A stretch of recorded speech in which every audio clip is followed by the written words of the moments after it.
Assalamualaikum warahmatullahi wabarakatuh. Perkenalkan, nama saya Nia Firnati Aulia, kelas 12 MIA 1 dari SMA Islam Kebumen. Saya akan menceritakan tentang novel yang berjudul 5 cm karya Doni Dirgantoro. Kisah ini menceritakan tentang persahabatan antara 5 pemuda yang bernama Zafran, Genta, Riani, Arial, dan Ian. Mereka sudah menjalin hubungan persahabatan sejak 10 tahun lamanya dan tentunya dengan karakter yang berbeda-beda.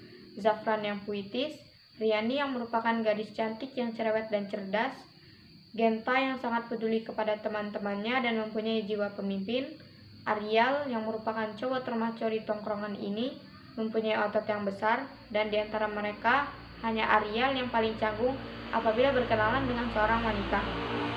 Dan Ian yang mempunyai tubuh paling gemuk, suka makan Indomie, dan di antara mereka berlima, cuman Ian yang belum diwisuda. Dan ada pula Dinda yang merupakan adik Arial yang sebenarnya dicintai oleh Zafran. Pada suatu malam, mereka berlima sedang berkumpul di rumah Arial, yaitu tempat di mana mereka biasa nongkrong. Tiba-tiba, Genta mempunyai sebuah ide yang membuat mereka bingung sekaligus sedih. Genta ingin agar mereka tidak bertemu dan tidak berkomunikasi selama 3 bulan. Dan selama itu, mereka harus melakukan hal-hal sesuai dengan apa yang ingin mereka capai. Riani menolak karena dia merasa tidak kuat apabila harus menahan rindu kepada para sahabatnya. Namun Ian sangat setuju dengan keputusan Genta karena Ian ingin menyelesaikan skripsinya yang sudah lama dia abaikan.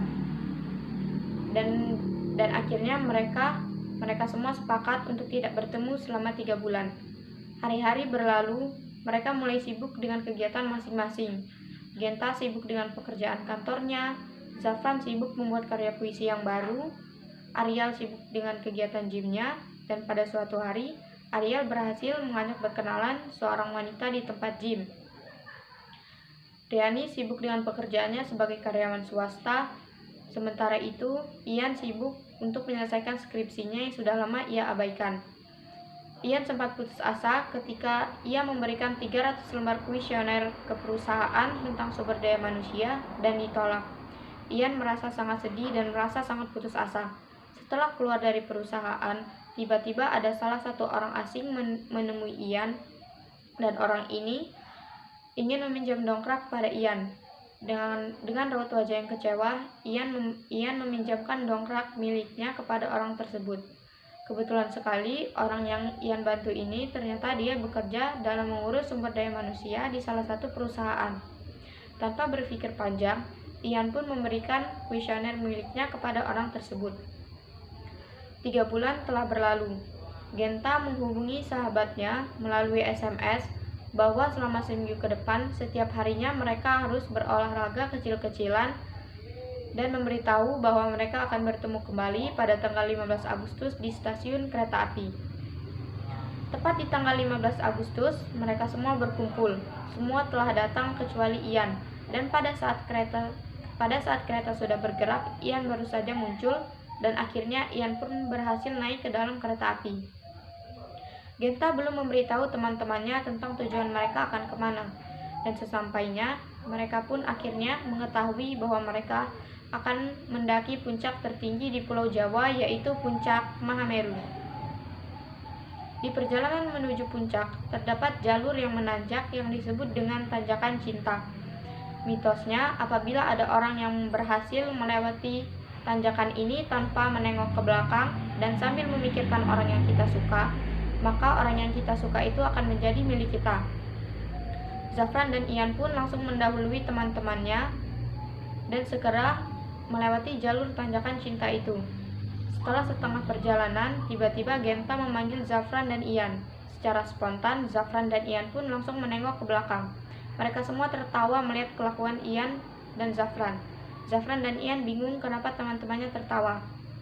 Setelah mereka terdiam sesaat, akhirnya mereka sadar bahwa mereka telah gagal karena sudah menengok ke belakang.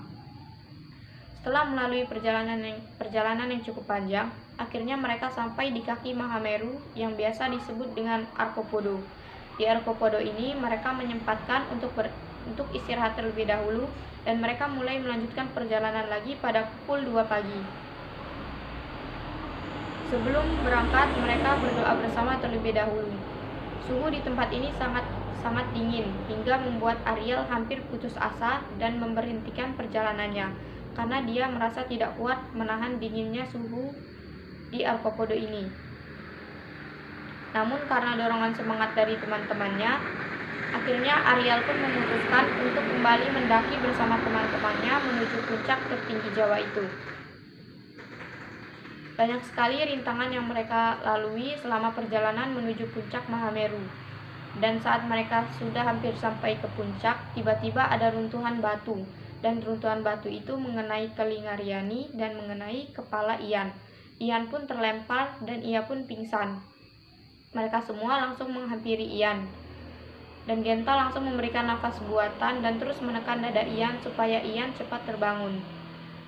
Zafran terus berteriak memanggil nama Ian. Dia berteriak sekencang mungkin hingga pada akhirnya Ian pun terbangun.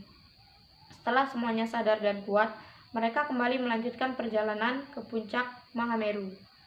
Dan kerja keras mereka dan usaha mereka pun tidak sia-sia hingga pada akhirnya mereka berhasil menuju puncak tertinggi di Pulau Jawa, yaitu puncak Mahameru. Di sana mereka menikmati pemandangan alam Indonesia yang sangat indah dan sambil mengibarkan bendera merah putih tepat di tanggal 17 Agustus. Setelah semuanya kembali ke rumah dan hari-hari telah lama berlalu, Zafran menikahi sahabatnya sendiri yaitu Riani, dan setelah mereka menikah, mereka dikaruniai seorang anak yang bernama Zafran Junior. Dan Ian berhasil menikahi artis yang sangat ia idolakan yaitu Happy Salma dan dikaruniai seorang anak laki-laki. Ariel menikahi Nindi yang merupakan gadis yang ia temui di tempat gym. Dan Genta jatuh cinta kepada adik Ariel yaitu Dinda. Itulah tadi cerita dari novel 5 cm karya Doni Dirgantoro. Saya akhiri, wassalamualaikum warahmatullahi wabarakatuh.